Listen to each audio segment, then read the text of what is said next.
Assalamualaikum warahmatullahi wabarakatuh. Para peserta seminar yang saya hormati, alhamdulillah pada kesempatan ini kita bisa bertatap muka secara online, berbincang-bincang tentang pembelajaran di rumah. Artikel saya berjudul Pembelajaran Produktif dalam konteks Merdeka Belajar bagi murid SD di rumah.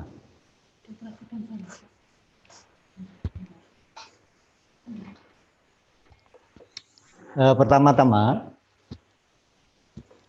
yang ingin saya sampaikan adalah saya akan mencoba merefleksi tentang praktek pembelajaran selama ini di sekolah dasar dan juga merefleksi praktek pembelajaran secara online secara sekilas yang sudah berjalan selama ini.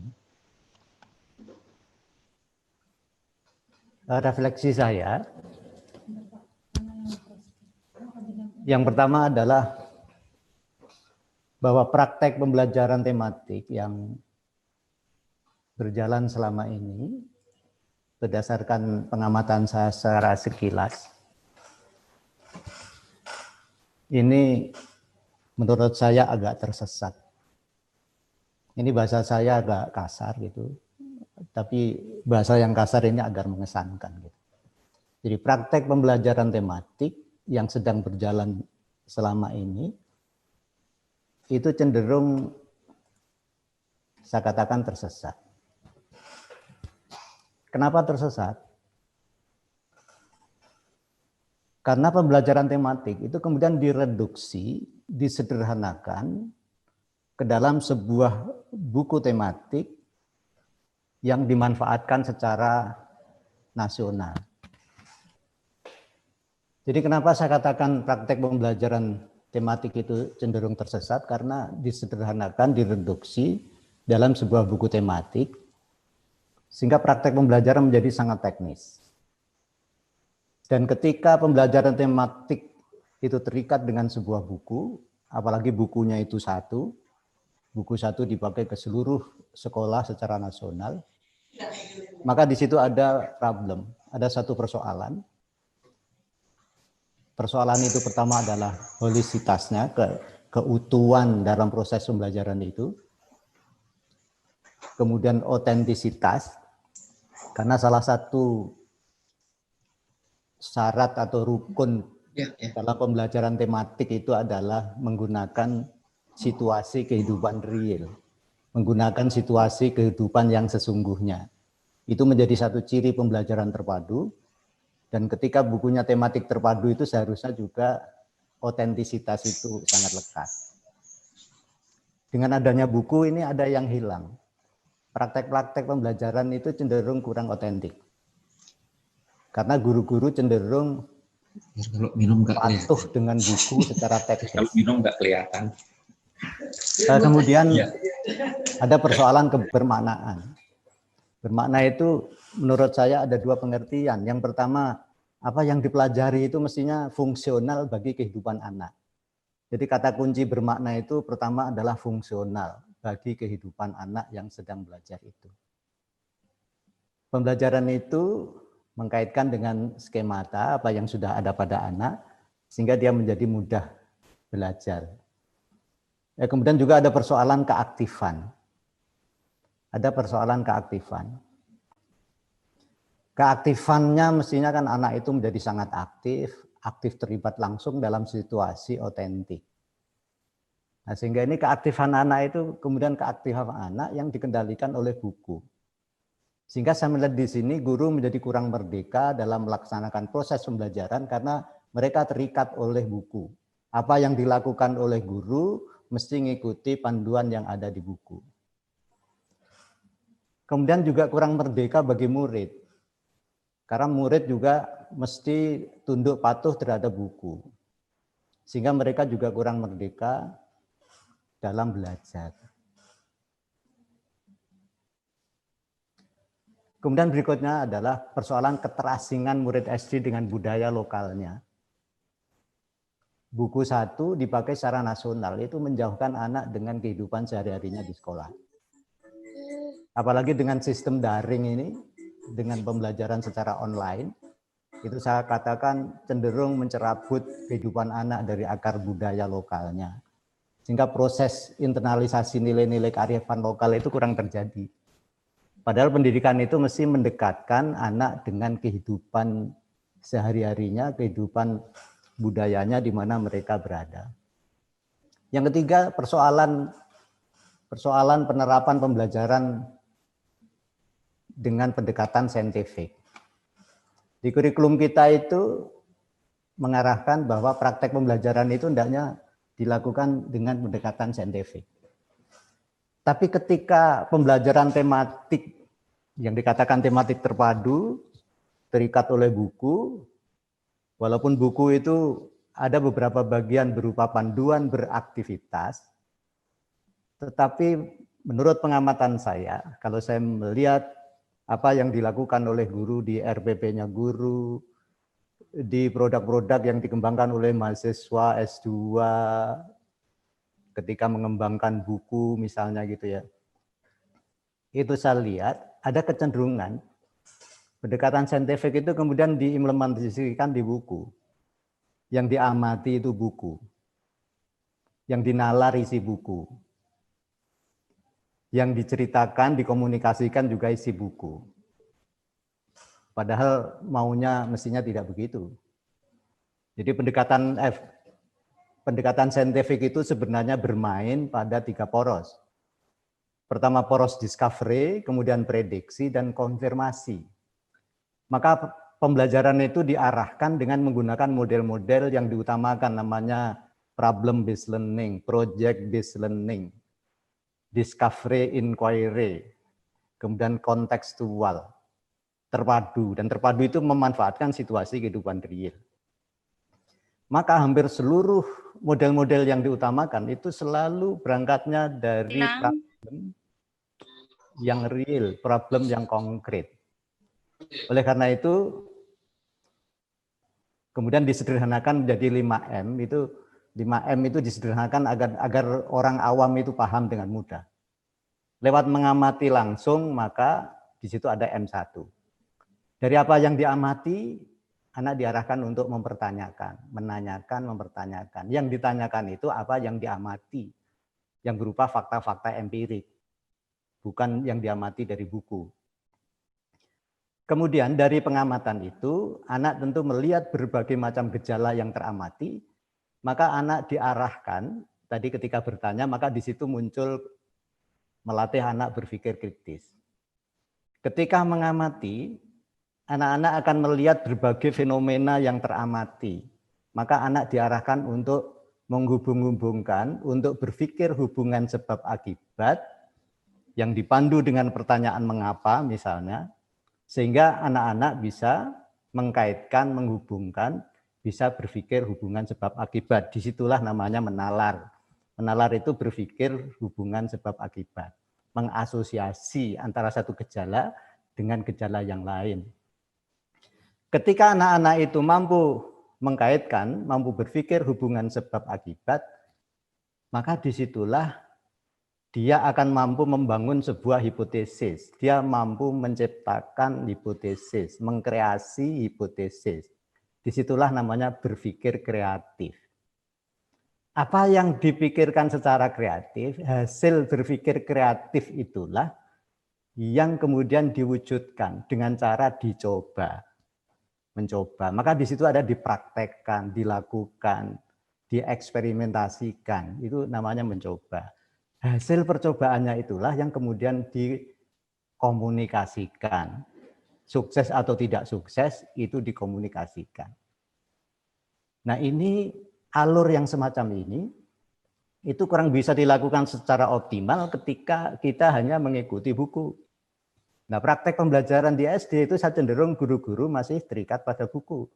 Padahal sejak kurikulum awal 2000-an yang dulu namanya KBK berkembang dari 2004 menjadi KTSP dan kemudian yang sekarang 2013, kemudian yang terbaru karena 13 itu direvisi berkali-kali, itu sebenarnya ingin memerangi ketergantungan guru pada buku.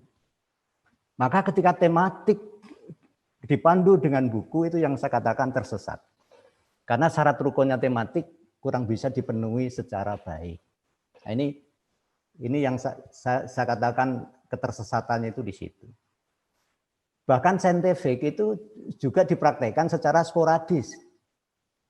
Mestinya saintifik itu yang bagus, yang optimal itu dilakukan secara urut.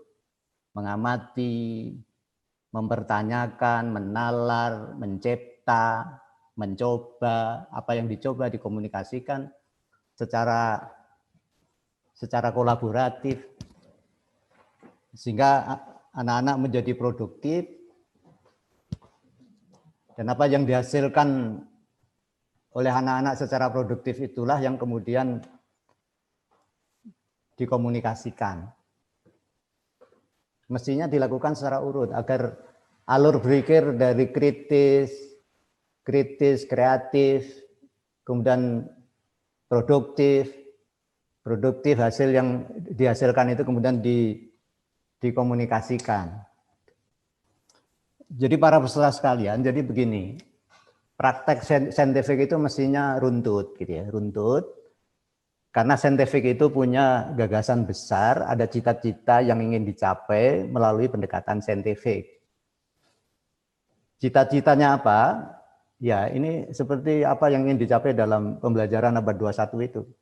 Kita ingin membangun generasi masa depan kita itu yang kritis, yang kreatif, inovatif, hasil kreasinya itu diwujudkan sehingga itu menjadi produktif. Nah, hasil produksinya itu dipasarkan, dikomunikasikan, dijual.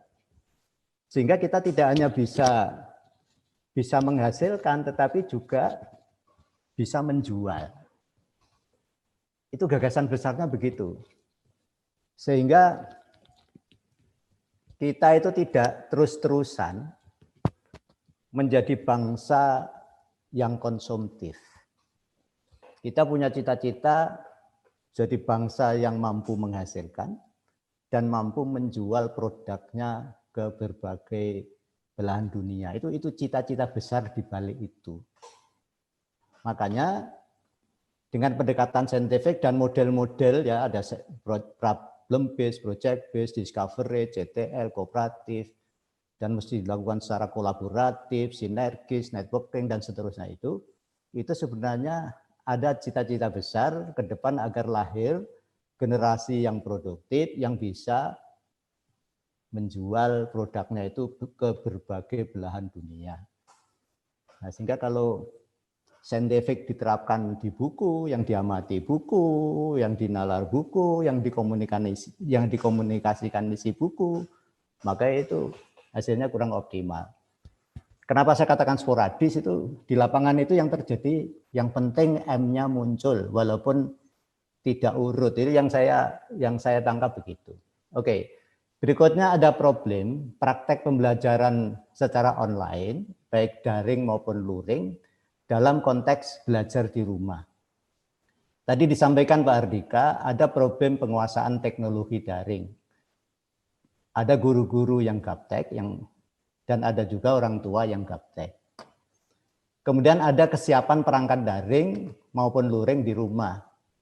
Persoalan jaringan internet di rumah, persoalan masih banyak orang yang nggak punya TV di rumah. Masih cenderung terikat dengan target kurikulum dan buku teks, bukunya buku tematik tadi. Sehingga ini saya lihat ini kurang merdeka.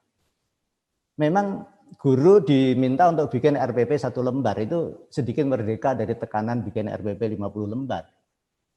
Tetapi dengan pedoman teknis penyelenggaraan belajar di rumah yang dikeluarkan oleh Kemendikbud yang berlembar-lembar, saya kebetulan nggak sempat menghitung gitu ya. Itu kira-kira guru itu masih kurang merdeka. Karena diatur sangat teknis. Persiapan harus salam, harus ngabsen anak, harus pokoknya panjang sekali gitu ya. Dan itu kesimpulannya guru masih luar biasa sibuk dengan urusan-urusan yang sebenarnya bukan substansi. Kemudian berdasarkan wawancara saya juga dengan beberapa guru, ada keraguan terhadap hasil evaluasi belajar yang dilakukan di rumah.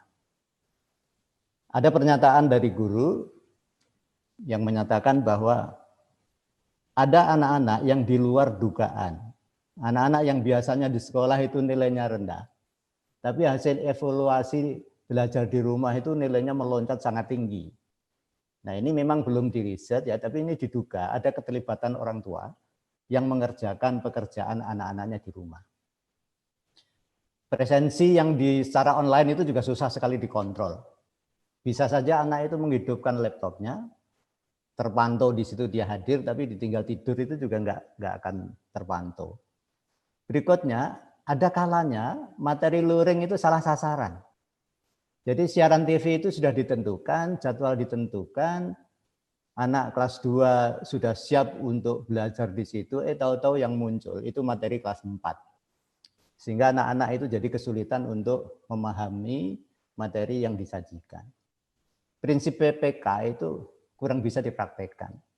Prinsip ngerti, ngerosok, ngelakoni, dan seterusnya itu nggak bisa dipraktekkan. Kemudian kalau saya melihat pedoman penyelenggaraan belajar dari rumah dalam masa darurat COVID yang diterbitkan oleh Kemendikbud itu sangat detail dan teknis, sehingga guru itu menjadi kurang merdeka. Guru seperti petugas teknis. Padahal dia seharusnya itu seorang profesional yang tahu dunianya sendiri, yang mampu mengembangkan dunianya sendiri, sehingga yang sangat teknis itu seharusnya tidak perlu diatur-atur dari satu langkah ke langkah yang lain menjadi sangat detail. Substansinya aja serahkan ke guru, kita percaya pada guru dia adalah seorang profesional, dia mampu dan mau mengembangkan dunianya sendiri. Dunia guru adalah belajar pembelajaran bagi anak didiknya. Oke, itu ada satu persoalan. Kemudian saya sambung bicara saya dengan kebijakan Merdeka Belajar. Kebijakan terakhir Merdeka Belajar itu yang pertama USBN dengan penilaian komprehensif. Tidak hanya tergantung pada tes kognitif tetapi komprehensif, seluruh proses-proses asesmen dan penilaian otentik itu dipraktekkan, dan itu yang punya adalah guru. Gurulah, kemudian di sini ada kemerdekaan guru untuk melakukan penilaian yang tidak terikat oleh kognitif yang dibikin oleh Jakarta. Kemudian 2020 ini UN terakhir, 2021 ini nanti diubah menjadi asesmen kompetensi minimum dan survei karakter. Nah, di sini guru merdeka dari tekanan target kelulusan, karena biasanya ada saling target. Wali kota mentarget dinas mentarget pengawas mentarget kepala sekolah mentarget guru. Nah, guru ini jadi pasukan tempur, ya apa caranya ya agar nilainya tinggi. Nah, kalau saya lihat nama asesmen dan survei ini saya duga bersifat diagnostik. Sehingga ini saya kira guru merdeka dari tekanan ini, karena ujian nasional nanti, asesmen kompetensi minimum dan survei karakter itu saya duga itu sifatnya hanya diagnostik. Diagnostik itu mendiagnosa hanya sampai di mana sehingga nanti ada perbaikan-perbaikan. Makanya tempatnya itu diletakkan di tengah, tidak untuk menentukan kelulusan dan seterusnya. RPP 1 lembar ya, guru merdeka dari beban administratif. Karena RPP selama ini yang di Malang itu, yang ditatarkan itu sampai mendekati 50 lembar. Dan itu kurang dipraktekkan, sehingga bisa dari sini. Tapi melihat tadi pedoman yang sangat rinci ini masih belum merdeka-merdeka amat gitu. Sehingga persoalan yang sangkat adalah sudahkah peserta didik itu menjadi murid yang merdeka belajar?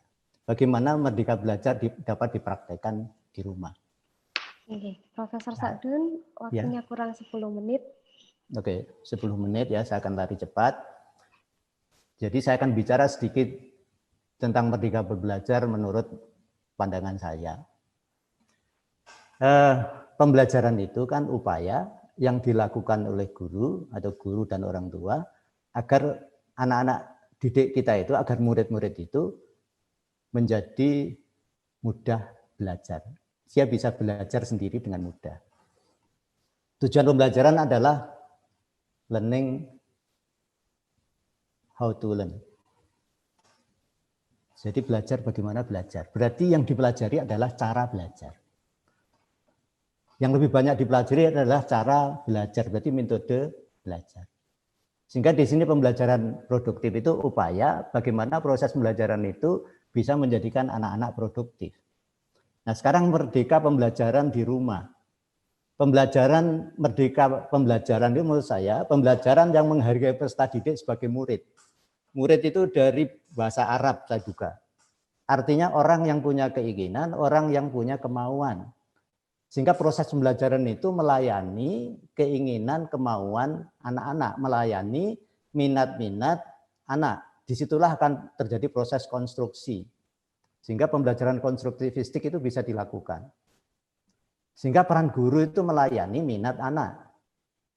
Peran kepala sekolah melayani guru dalam melayani anak. Kemudian peran kepala dinas itu melayani sekolah-sekolah. Dan peran negara itu ya melayani, semua bergerak di bidang melayani. Kemudian menempatkan guru sebagai profesional yang otonom, yang mampu mengembangkan pembelajarannya sendiri untuk menjadikan murid produktif. Nah, otonom itu ya media dia rancang, model pembelajaran dia tentukan sendiri, karena dia seorang profesional. Maka ini perlu dirancang bagaimana pembelajaran murid SD di rumah.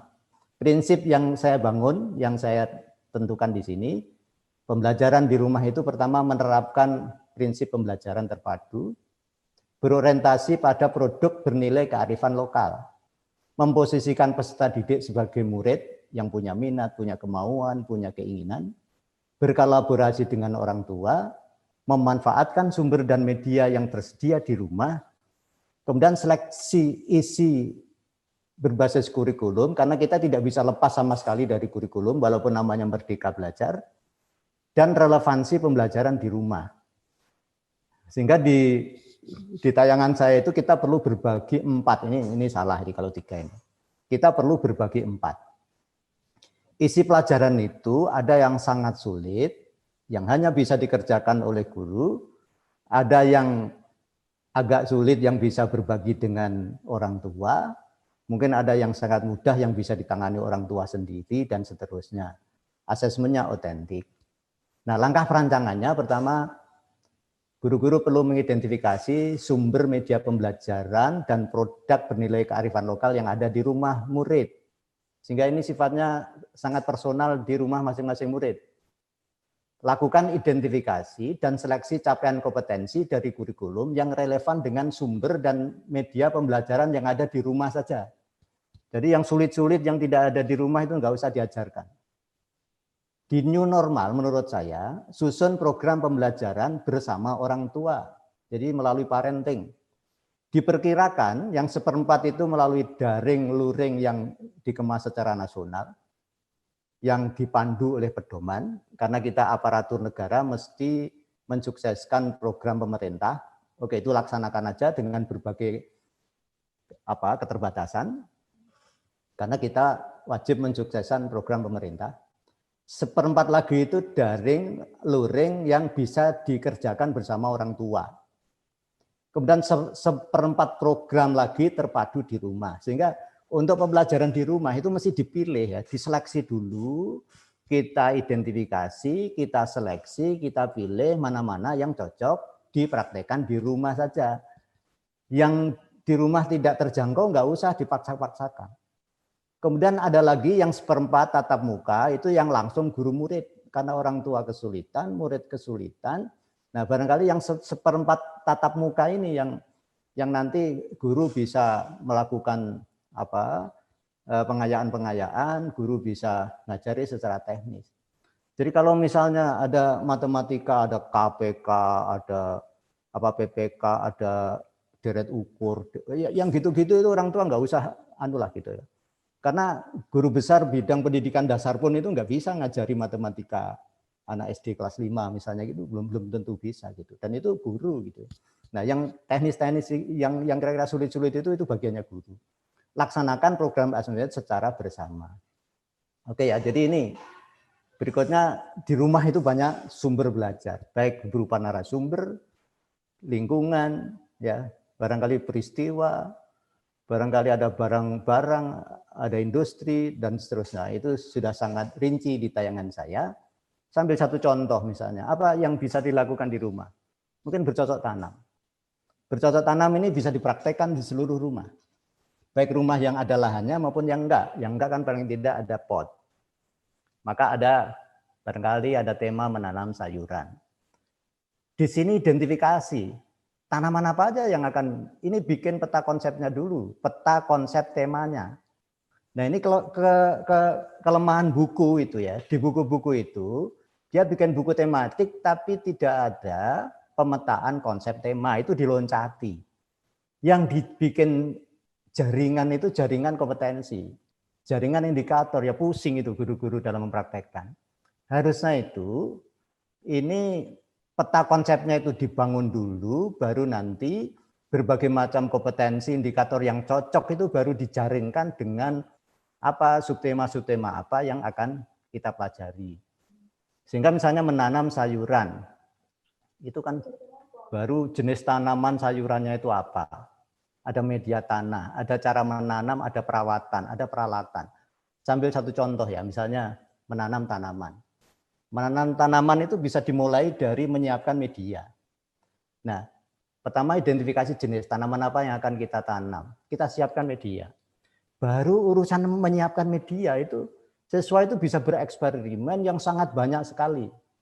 Dia bisa mencoba hanya pakai tanah saja. Tanah plus pupuk kandang. Tanah, pupuk kandang plus sekam, arang sekam. Bisa juga sekamnya tidak pakai arang, tapi sekam biasa. Oh, ternyata tanaman masih mati. Medianya bisa diubah lagi karena ada hama penyakit tanah, mungkin pakai furodan, obat rayap itu misalnya gitu ya. Jadi ini baru menyiapkan lahan. Anak itu bisa bereksperimen untuk menghasilkan media tanam yang bervariasi, yang nanti ketika dia coba ada tanaman yang sangat bagus di situ. Ini ada eksperimen penyiapan media tanam. Nanti belum lagi eksperimen perawatan. Perawatan itu ada misalnya menyiram.